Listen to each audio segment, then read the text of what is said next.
Bismillahirrahmanirrahim. Assalamualaikum warahmatullahi wabarakatuh. Alhamdulillah wassalatu wassalamu ala Rasulillah wa ala alihi wa sahbihi wa man walah wa ba'd. Saudara-saudariku sebangsa setanah air dimanapun Anda berada, semoga kita senantiasa diberikan kesehatan paripurna dan juga bimbingan terbaik dari Allah Subhanahu wa Ta'ala, sehingga mampu menata dan menjalani aktivitas kita dengan baik, mendapati keberhasilan sesuai dengan apa yang diharapkan, dan lebih daripada itu memiliki nilai yang bisa kita bawa pulang saat kita menghadap Allah Subhanahu wa Ta'ala. Teman-teman, seperti kita telah ketahui, dalam satu sesi debat Cawapres calon wakil presiden periode 2024-2029 yang difasilitasi oleh Komisi Pemilihan Umum KPU tadi malam, dan tentunya semua kita boleh jadi telah bukan hanya menyimak tapi juga mengetahui berbagai ulasan dari berbagai pihak terkait dengan acara atau program debat dimaksud. Dalam hal ini, pertama saya ingin mengajak kita semua untuk berdoa pada Allah Subhanahu wa Ta'ala untuk ketiga cawapres tersebut, baik paslon 1, 2 ataupun 3. Semoga Allah Subhanahu wa Ta'ala memberikan kesehatan paripurna kepada seluruhnya tanpa kecuali, baik itu Gus Muhaimin Iskandar, juga Mas Gibran Rakabuming Raka, dan juga Profesor Mahfud MD. Semoga Allah Subhanahu wa Ta'ala memberikan kesehatan, kekuatan, dan tentunya integritas terbaik sampai akhir dari masa penentuan dan kelak siapapun yang terpilih, yang ditetapkan tentunya dengan ketentuan Allah Subhanahu wa Ta'ala menjadi yang terbaik untuk Indonesia. Ini penting kita sampaikan dan kita doakan dengan tulus dan baik, mengingat tiga itulah yang sekarang berada di hadapan kita, dan kita tidak tahu siapa yang kemudian ditetapkan oleh Allah Subhanahu wa Ta'ala lewat takdirnya. Untuk itu kita tentunya sekali lagi mendoakan yang terbaik untuk ketiganya, baik dari segi kesehatan fisik, kesehatan akal, intelektual, dan juga kesehatan spiritual. Dan tiganya itulah yang bisa mendorong dan mengkreasikan semua nilai-nilai kebaikan untuk seluruh warga negara dan masyarakat Indonesia tanpa kecuali. Kemudian yang kedua, tentu semua punya cara pandang yang berbeda dalam menyikapi proses dan hasil terkait dengan debat Cawapres di malam yang lalu. Namun izinkan kami barangkali memberikan usulan. Yang pertama kepada pihak penyelenggara Komisi Pemilihan Umum, bahwa apa yang tampak tadi malam itu masih jauh dari sisi substansial yang kita harapkan bisa dengar sebagai bagian dari warga negara Indonesia, tanpa mengurangi kebaikan, kemuliaan, dan juga kehormatan seluruh paslon. Namun kita belum bisa mendapatkan gambaran komprehensif tentang tema debat terkait, baik dari strategi ataupun juga implementasi program dari tugas-tugas Wapres yang semalam tentu dikemas dalam bidang-bidang, baik itu keuangan, ekonomi kerakyatan, tentang digital, sampai ke pengelolaan APBN, APBD, infrastruktur, dan sebagainya. Kita belum melihat secara substansial apa yang kemudian akan dikembangkan di Indonesia ini selama 5 tahun ke depan. Namun demikian, kita menyadari boleh jadi juga ada keterbatasan baik waktu ataupun keadaan yang tidak memungkinkan itu terpaparkan dengan optimal. Nah, dari dasar inilah yang kita jadikan sebagai acuan untuk mengusulkan supaya tidak ada terkesan ewuh pakewuh dalam bukan kita katakan debat, tapi boleh jadi juga dalam hal menghadirkan argumentasi atau juga dalam hal saling bertanya dan menjawab.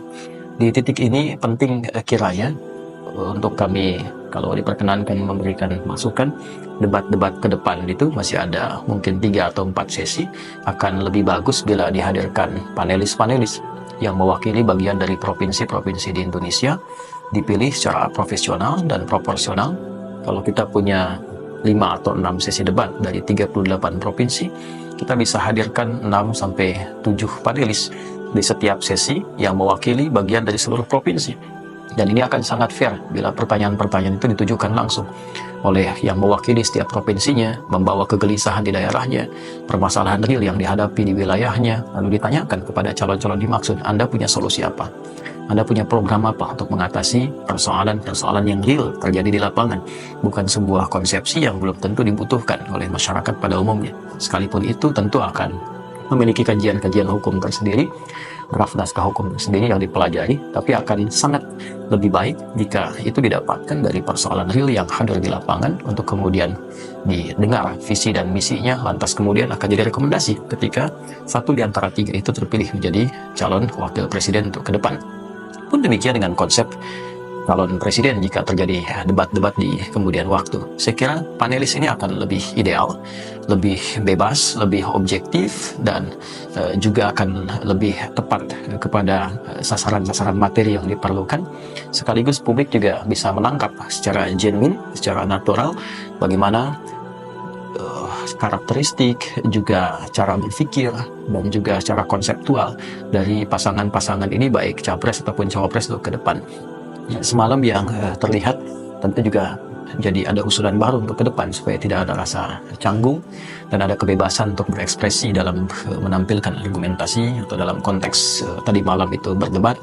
Mungkin ke depan pejabat-pejabat yang masih berada dalam jabatannya seperti menteri dalam kabinet misalnya ataupun yang lain akan lebih baik, ini usulan saja, diterima juga tidak ada masalah, tidak diterima juga mungkin punya cara pandang yang berbeda, tapi kalau boleh mengusulkan akan lebih baik bila mundur terlebih dahulu dari jabatannya sehingga bisa lebih bebas untuk mengekspresikan berbagai macam materi ataupun argumentasi yang ingin ditampilkan. Karena akan agak sungkan dan juga pakai satu sisi ada dua menteri bagaimanapun posisinya yang menjadi wapres, kemudian salah satu paslonnya adalah anak dari presiden, dan dua sisi ini tidak terlihat bagaimana kemudian bisa mengelaborasi dan bisa mengekspresikan gagasan-gagasannya. Ya, di samping juga paslon yang lain tentu punya rekam-rekam catatan dan juga narasi-narasi yang seluruhnya tanpa kecuali sesungguhnya juga ada tim-tim atau konsultan yang ahli di balik itu semua. Nah, karena itu yang pertama yang ingin kami tegaskan, akan lebih nampak bagi kami sebagai rakyat, sebagai masyarakat bisa melihat secara genuine jika debat-debat itu beralih kepada uji publik.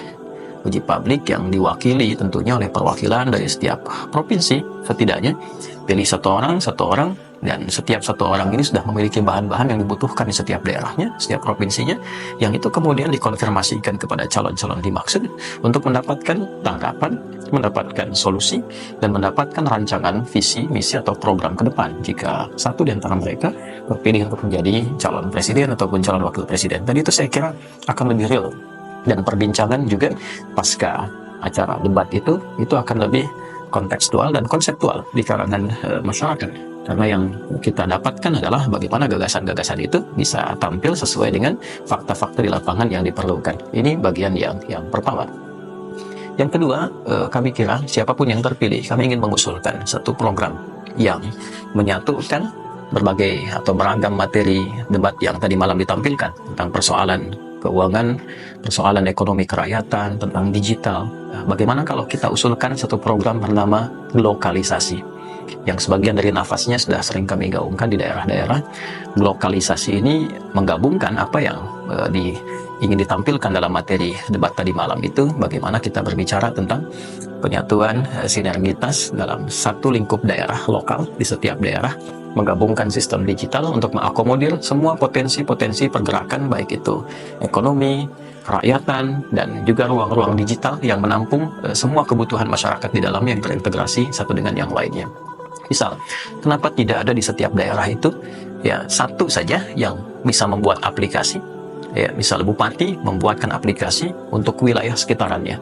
Taruhlah misalnya daerah Bekasi misal, maka di sini karena kami berada di kota, wali kotanya misalnya membuat satu aplikasi, yang aplikasi ini mencakup bagian seluruh masyarakat Bekasi, satu UMKM-nya, ya, yang jualan beras, jual pakaian, ya, atau jual makanan dimasukkan ke dalamnya sehingga semua orang Bekasi bisa mengakses. Jika dia ingin beli pakaian, dia tinggal klik. Jika dia ingin beli beras, dia tinggal klik, dan ekonomi berputar di situ. Ya, kemudian ojek-ojek pangkalan, opang, ya, alih-alih kita membiayai sosok-sosok yang besar, ya, kenapa tidak kita masukkan ojek pangkalan itu ke dalam aplikasi? Lalu kita aktifkan ASN di wilayah kota itu menggunakan jasanya. Lantas bila ada pajak-pajaknya masuk kemudian ke daerah menjadi kas itu didistribusikan kembali ke daerah-daerah yang dimaksudkan. Lalu di aplikasi itu juga bisa diinstalkan tentang kerukunan dalam konteks keagamaan, ya, atau bisa disambungkan ke baznas-baznas lokal. Kemudian bisa dengan titik poinnya masjid atau tempat ibadah agama lain bagi penganut yang berbeda. Semua disatukan dalam satu wadah digital yang sama. Keuangan di daerah berjalan, pemantauan juga bisa dilakukan dengan baik, TNI bisa update di situ, Polri bisa update di situ, jadi semua terkoneksi dengan yang lainnya. Ini barangkali yang bisa kita usulkan dalam konteks ekonomi digital, ekonomi yang dimulai dari gerakan lokal, lokalisasi. Jika ini sudah bisa matang, ekonomi berputar di dalamnya, UMKM berputar di dalamnya, dan semua tergerak, maka juga baik itu gerak ekonominya, gerak sosialnya, ya, semua bisa berjalan dengan aktif di dalam ruang itu, dan ini yang bisa mempercepat kemajuan satu daerah dengan daerah yang lainnya. Tinggal nanti lebih luas lagi dikoneksikan kembali, ke atas dikoneksikan kembali. Dan tentu ini juga bukan sekedar persoalan ekonomi, tapi pelayanan terpadu juga bisa dilakukan. Misalnya tentang pembuatan paspor di lingkungan itu, tentang pembayaran STNK di lingkungan itu, dan sebagainya.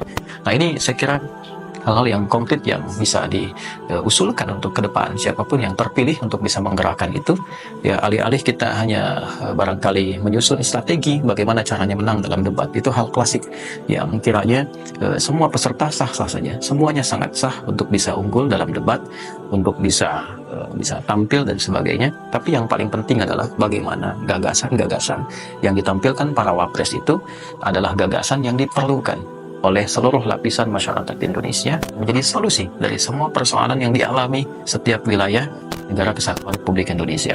Saya seringkali mengungkapkan dan mengulang bahwa sudah bukan saatnya untuk saling menjatuhkan, sudah bukan eranya untuk bisa bersaing menjadi pemenang dalam debat.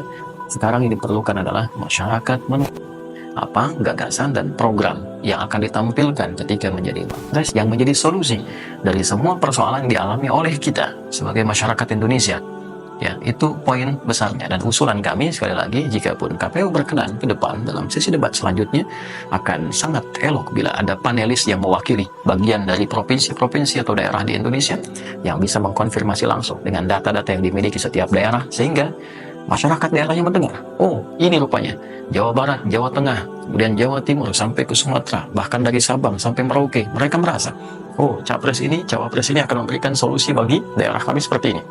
Oh capres ini, cawapres ini akan memberikan solusi bagi permasalahan di tempat kami seperti ini. Apa yang kemudian disampaikan oleh capres, cawapres ini, catat, fakta. Ketika terpilih, tagih janji mereka. Dan ini yang kiranya akan sangat solutif dan juga akan sangat efektif dalam bukan hanya konstelasi debat, tapi juga pertemuan yang bukan hanya menampilkan argumen, tapi juga menampilkan solusi dari semua fakta di lapangan yang dapat digali. Itu yang kita harapkan, ya, tanpa condong pada satu atau dua. Sekali lagi kita doakan semoga semua sehat, selamat untuk semuanya, semoga dilindungi oleh Allah Subhanahu wa Ta'ala, semoga kita dirukunkan, disatukan dalam kebaikan, tidak untuk merendahkan, tapi mari kita saling mengangkat untuk meninggikan semangat berkebangsaan, meninggikan strata kemuliaan untuk seluruh masyarakat dan warga negara Indonesia, dan meninggikan harapan orang tua kita yang telah berpulang, yang menginginkan bangsa ini maju, bangsa ini tercerahkan, dan kita semua tampil menginspirasi dunia. Terima kasih. Adi Hidayat. Assalamualaikum warahmatullahi wabarakatuh.